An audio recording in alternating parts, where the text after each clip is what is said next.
নমস্কার। আজকাল অনেকেই হিন্দু ধর্মের মানুষদের ঐক্যবদ্ধ হওয়ার কথা বলছেন। এটা হিন্দুদের পক্ষে খুবই মঙ্গলজনক ঘটনা।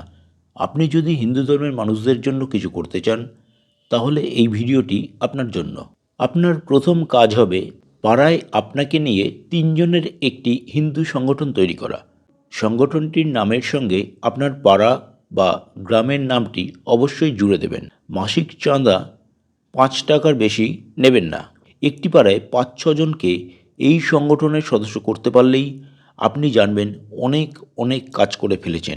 তবে মনে রাখবেন, প্রথমেই ৫০ জনকে নিয়ে সংগঠন শুরু করা এবং তা রাজ্যব্যাপী ছড়িয়ে দেওয়ার পরিকল্পনা যদি থাকে, তাহলে আপনার এই পরিকল্পনা মুখ থুবড়ে পড়তে বাধ্য। খুব বেশি দেরি হবে না, আপনি অভিযোগ তুলবেন, ও আসে না, ও টাইম দেয় না, ও ডাকলে আসে না, ও সিরিয়াস না, ইত্যাদি ইত্যাদি ইত্যাদি।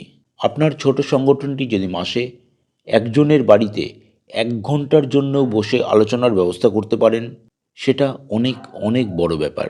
আপনাদের কাজ হবে বছরে একবার ১০ লক্ষ কণ্ঠে গীতাপাঠ অথবা রামনবমীর অনুষ্ঠানে অংশগ্রহণ করা। নিজেদের মধ্যে দেখা হলেই জয় শ্রীরাম বলে সম্বোধন করুন।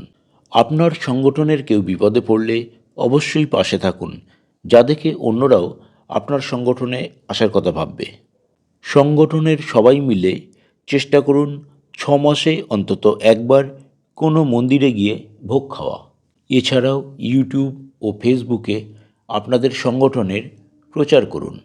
বাদবাকি গাইডলাইন চলতে চলতে নিজেরাই পেয়ে যাবেন। অনেক শুভকামনা রইল আপনাদের জন্য।